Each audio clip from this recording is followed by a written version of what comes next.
Imaginez que tout ce que vous pensez savoir sur la vie est une erreur.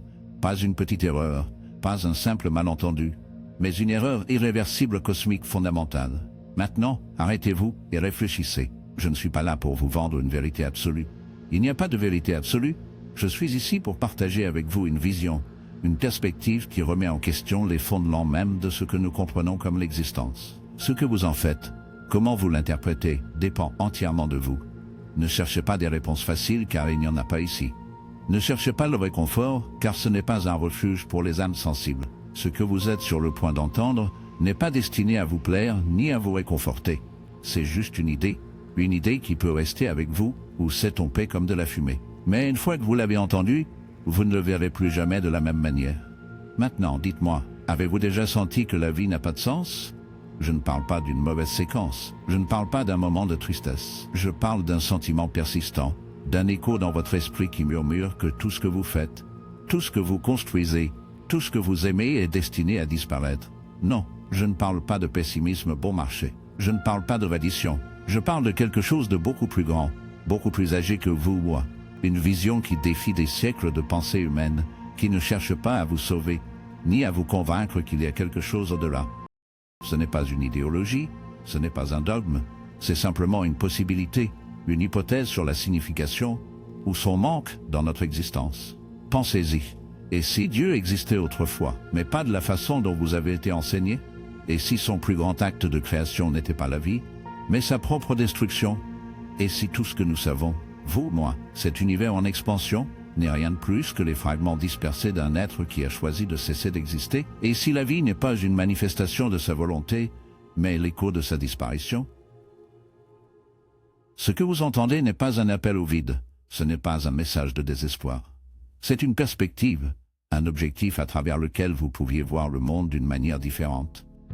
Et si vous choisissez de le regarder avec ces yeux, vous découvrirez peut-être quelque chose que vous n'avez jamais considéré auparavant. Préparez-vous, car ce qui vient ensuite n'est pas pour tout le monde. Pensez-y un instant si la vie était une erreur, si l'existence n'était qu'un écho résiduel de quelque chose qui était autrefois, décidé de s'éteindre. Alors quel sens la souffrance a-t-elle? Ne souffrant pas comme punition, ne souffrant pas comme un test de force, mais souffrant comme la seule certitude, comme le seul état inhérent à l'existence elle-même. On nous apprend à voir la douleur comme une phase, comme quelque chose qui passera si nous nous battons assez dur. On nous dit que la souffrance est le prix du succès, cette lutte nous fait grandir. Mais si ce n'est pas comme ça, et s'il n'y a pas de croissance réelle, et si la vie n'est pas un processus d'évolution, mais de dissolution, et si nous ne construisons rien, mais en s'effonçant lentement du jour où nous sommes nés, dès l'instant où vous respirez pour la première fois, l'entropie commence son travail. Chaque cellule de votre corps n'a qu'un seul destin: se dégrader. Tous les efforts que vous faites pour aller de l'avant n'est qu'un retard, une brève pause dans la descente inévitable dans le néant. Peu importe ce que vous faites, peu importe combien vous courez, en fin de compte tout s'effondre, c'est du travail. Chaque cellule de votre corps n'a qu'un seul destin: se dégrader. Tous les efforts que vous faites pour aller de l'avant n'est qu'un retard, une brève pause dans la descente inévitable dans le néant. Peu importe ce que vous faites, peu importe combien vous courez, en fin de compte, tout s'effondre. Et pourtant, nous avons été vendus l'idée que nous devons trouver un but pour tout cela. Mais voici la question inconfortable. Et si le but lui-même n'est qu'une illusion créée pour que nous puissions aller de l'avant? Un mécanisme de défense pour nous empêcher de regarder directement la vraie nature de l'existence. Un mirage qui nous empêche de voir ce que nous sommes vraiment, des fragments de quelque chose qui a déjà brisé. Arrêtez-vous et regardez autour de vous. Regardez le monde aux yeux froids, sans avoir besoin de trouver un sens. Ce que vous verrez, c'est un cycle sans signification. Vous êtes né, vous grandissez, vous souffrez, vous vous portez et vous mourrez. Génération après génération, l'histoire se répète. Les grands empires tombent, les noms qui, autrefois remplis de livres, disparaissent, les idées qui semblaient éternelles sont oubliées.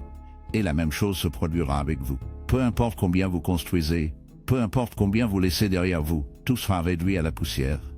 Mais voici ce qui est vraiment intéressant: la plupart des gens ne peuvent pas accepter cela. L'esprit humain résiste désespérément à l'idée que la vie n'a aucune raison d'être.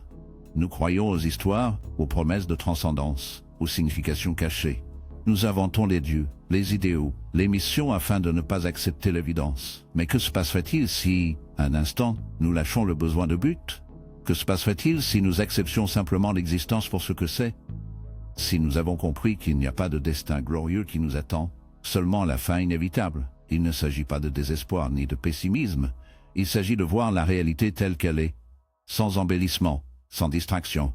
Il s'agit de comprendre que l'univers ne nous doit rien, que la vie ne nous doit pas. Il s'agit d'accepter qu'il n'y a pas d'histoire épique, pas de rédemption, pas de destin héroïque. Il n'y a que ce moment, cette fraction de temps dans laquelle nous existons avant de disparaître. Et la vraie question est, pouvez-vous vivre avec ça? Pouvez-vous regarder le vide dans le visage sans cligner des yeux? Ou continuez-vous désespérément à la recherche d'une raison qui justifie tout cela? On nous a appris à craindre le néant. Nous avons été obligés de croire que le vide est un ennemi que nous devons remplir d'objectifs, de relations, de réalisations, tout qui nous distrait de sa présence. Mais que se passe-t-il si le néant n'est pas notre ennemi? Et si la vraie paix n'est pas en accumulation, mais en dissolution? Pensez-y, tout ce qu'on vous a dit sur le bonheur tourne autour de la création, de la construction, de la réalisation de quelque chose de plus d'argent, plus de reconnaissance, plus d'expérience. Mais derrière cette poursuite implacable se trouve une vérité inconfortable. Ce que vous recherchez n'est pas le bonheur, c'est l'absence de peur. Peur d'être oublié, de la peur de ne pas avoir fait assez, de la peur d'atteindre la fin et de réaliser que rien n'avait de sens. Le problème est que le bonheur n'est pas quelque chose que vous pouvez attraper. Ce n'est pas une destination, ce n'est pas un objectif final. C'est un mirage qui s'échappe dès que vous pensez que vous êtes proche. L'ironie est que plus vous la poursuivez, plus elle vous consomme. Et la raison est simple, le bonheur, comme il nous a été vendu, n'est qu'un autre mécanisme de distraction. Une tentative désespérée de nous convaincre que tout cela en vaut la peine. Mais arrêtez-vous un instant. L'ironie est que plus vous la poursuivez, plus elle vous consomme, et la raison est simple, le bonheur, comme il nous a été vendu, n'est qu'un autre mécanisme de distraction. Une tentative désespérée de nous convaincre que tout cela en vaut la peine. Mais arrêtez-vous un instant, et demandez-vous ce qui se passerait si vous cessiez de poursuivre, si vous cessiez de chercher un sens à tout, si vous acceptez qu'il n'y a pas de grande révélation qui vous attend à la fin de la route. Ce qui reste est quelque chose que peu sont prêts à affronter, la liberté absolue. Parce que lorsque vous comprenez que rien n'a d'importance, que tout est une erreur cosmique sans but, quelque chose change en vous. Vous arrêtez de vivre pour l'avenir, vous arrêtez de vous torturer sur un passé qui n'existe plus. Vous commencez à voir la vie pour ce qu'elle est vraiment, une coïncidence éphémère, une déchet de conscience au milieu du néant. Mais ne confondez pas cela avec le nihilisme destructeur. Il ne s'agit pas de tomber dans le désespoir ou d'abandonner. Il s'agit de comprendre que vous n'avez pas besoin d'une raison pour exister, que l'univers ne vous doit pas une explication, et que le plus grand piège dans lequel nous nous trouvons est en pensant que sans but, la vie perd sa valeur.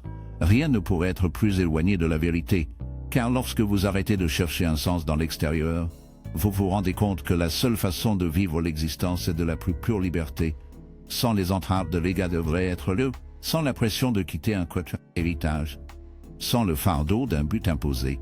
Regardez autour de vous, le monde est plein de gens vivants comme s'ils étaient immortels, comme s'ils avaient un temps infini pour trouver leur objectif, pour construire leur héritage, pour corriger leurs erreurs. Mais que se passe-t-il si je vous disais que la vraie tragédie de la vie n'est pas qu'elle se termine, mais que la plupart des gens ne le vivent jamais vraiment? Ils vivent piégés dans le récit qu'un jour ils comprendront tout, un jour ils seront heureux, un jour ils réussiront, un jour ils trouveront un sens. Mais ce jour ne vient jamais, car pendant qu'ils l'attendent, le temps continue son cours, et quand ils se rendent enfin en compte, il est trop tard. La seule chose que vous possédez vraiment, c'est le maintenant, et si c'est la seule chose qui existe, alors la question change. Ce n'est plus quel est le but de ma vie, mais comment dois-je vivre ce moment avant de disparaître? C'est la seule question qui compte, même lorsque vous réalisez tout cela, lorsque vous comprenez que la vie n'a pas de mission prédéfinie et que l'univers ne vous regarde pas. Vous ressentez toujours un poids. Ce n'est pas de la tristesse, ce n'est pas le désespoir. C'est quelque chose de plus profond, plus inconfortable. C'est l'inertie des siècles de conditionnement. On nous a appris à être des esclaves au sens. Nous pensons que nous devons trouver une raison pour tout ce que nous faisons.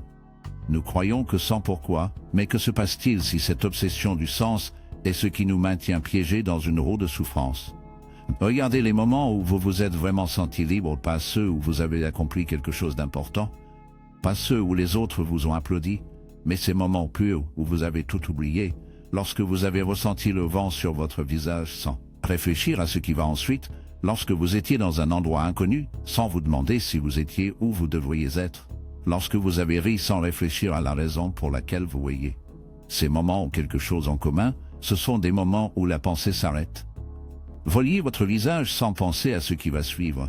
Quand vous étiez dans un endroit inconnu sans vous demander si vous étiez où vous devriez être. Quand vous avez ri sans réfléchir à la raison pour laquelle vous riez. Ces moments ont quelque chose en commun. Ce sont des moments où la pensée s'arrête. Quand il n'y a pas de jugement, aucune attente, pas besoin de justifier l'existence. Ce sont des moments où la vie est vécue sous sa forme la plus pure, sans le fardeau du récit.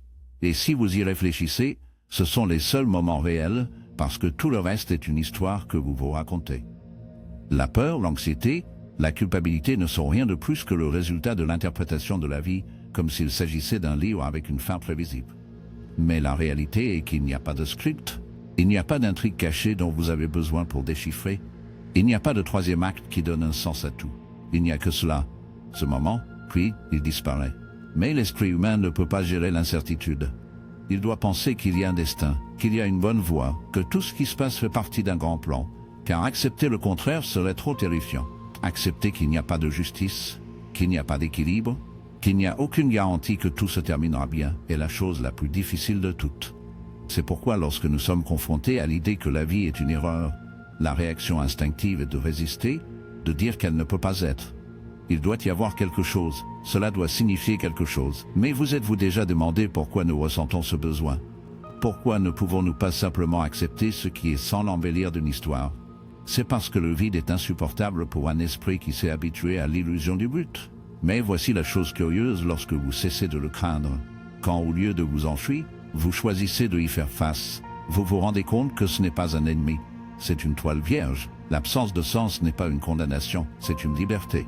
C'est l'occasion de faire ce que vous voulez sans attendre la permission, sans vous soucier de savoir si vous réalisez votre destin, car si rien n'a d'importance, alors tout ce que vous faites a exactement le sens que vous choisissez de lui donner. Et c'est là que beaucoup se trompent, ils pensent qu'accepter cela signifie tomber dans l'apathie, la démission, mais c'est le contraire. Qu'est-ce qui pourrait être plus libérateur que de savoir que vous n'avez pas à vivre pour répondre à une attente extérieure? Que vous n'avez pas à suivre un chemin que quelqu'un d'autre a conçu pour vous, que vous pouvez simplement exister sans vous excuser, sans demander la reconnaissance, sans le fardeau d'être autre chose que ce que vous êtes déjà. Le problème est que la plupart des gens ne sont pas prêts pour cette liberté. Ils préfèrent la prison des explications, la sécurité d'une histoire qui fait que la douleur a du sens, car la vraie liberté signifie la responsabilité. Et il n'y a rien qui effraie plus les humains que l'idée qu'en fin de compte, la seule personne qui décide quoi faire de leur vie est eux-mêmes. La question est maintenant, êtes-vous prêt pour cela, ou continuerez-vous à attendre que quelqu'un d'autre vous dise quel chemin emprunter? Si vous comprenez vraiment tout ce dont nous avons parlé, si à un moment de cette vidéo, vous ressentez quelque chose à l'intérieur de vous, alors il y a quelque chose que vous devriez savoir, quelque chose qui pourrait changer la façon dont vous voyez votre propre existence. Le grand paradoxe de la vie est le suivant: lorsque vous acceptez qu'il n'y a pas de but prédéterminé, lorsque vous lâchez la nécessité de trouver un sens en tout, vous arrêtez d'être prisonnier de peur, vous arrêtez de porter le poids d'un passé qui n'existe plus. Et pour la première fois, vous êtes vraiment libre. Parce que si rien n'a d'importance, alors il n'y a rien à perdre. Et quand vous n'avez rien à perdre, vous êtes imparable. Pensez-y. La plupart des gens vivent terrifiés par l'idée d'échouer, de décevoir, de ne pas être à la hauteur de ce que les autres attendent d'eux. Mais si vous comprenez que tout est une erreur cosmique, que chaque vie n'est qu'un éclair éphémère dans un univers indifférent, alors cette pression disparaît. Vous n'avez plus à prouver rien à personne. Vous n'avez plus à suivre des chemins qui ne sont pas les vôtres. Vous n'avez plus à vivre à l'ombre d'une histoire que vous n'avez jamais demandée. Il vous suffit d'exister de la manière la plus authentique possible. Regardez autour de vous. Tout ce que vous craignez de perdre à un moment donné disparaîtra. Tout ce que vous considérez maintenant important dans 100 ans ne sera rien de plus que de la poussière. Peu importe à quel point vous atteignez, combien vous atteignez, ou dans quelle mesure vous êtes un succès, en fin de compte, le résultat est le même pour tout le monde. Mais voici la torsion inattendue, loin d'être quelque chose de déprimant, loin d'être une raison d'abandonner, c'est la clé pour vivre sans crainte. Parce que si tout va disparaître de toute façon, pourquoi ne pas faire exactement ce que vous voulez? Pourquoi ne pas prendre de risques? Pourquoi ne pas arrêter de reporter la vie, en attendant le moment parfait, la bonne autorisation, le signe divin qui ne viendra jamais, si la fin est inévitable? La seule différence entre une vie gaspillée et une vie bien vécue est ce que vous décidez de faire avec le temps dont vous avez. Et voici la question qui définit tout cela. Qu'allez-vous faire avec le peu de temps qu'il vous reste? La plupart des gens choisiront d'ignorer cette question. Ils se distrairent avec routine, avec leur peur, avec la nécessité de s'intégrer dans un moule qu'ils n'ont même pas choisi. Ils continueront à chercher du sens là où il n'y en a pas, en attendant des réponses qui ne viendront jamais. Mais certains d'entre vous, juste quelques-uns, verront cela pour ce que c'est vraiment une opportunité. Un rappel que la seule responsabilité dont vous disposez est pour vous-même, qu'il n'y a pas de règles au-delà de ceux que vous décidez de suivre, que la vie n'a pas besoin de sens pour être vécue au maximum. Alors maintenant, c'est à vous. Si quelque chose que j'ai dit résonnait dans votre esprit, je veux que vous laissiez cette phrase dans les commentaires. Le vide ne me fait pas peur. Je veux voir combien d'entre vous sont prêts à y faire face, à abandonner le besoin de sens et de simplement vivre. Et si vous voulez plus de contenu qui remet en question la façon dont vous voyez le monde, abonnez-vous, car nous ne sommes pas là pour vous donner des réponses faciles. Nous sommes ici pour détruire les mauvaises questions.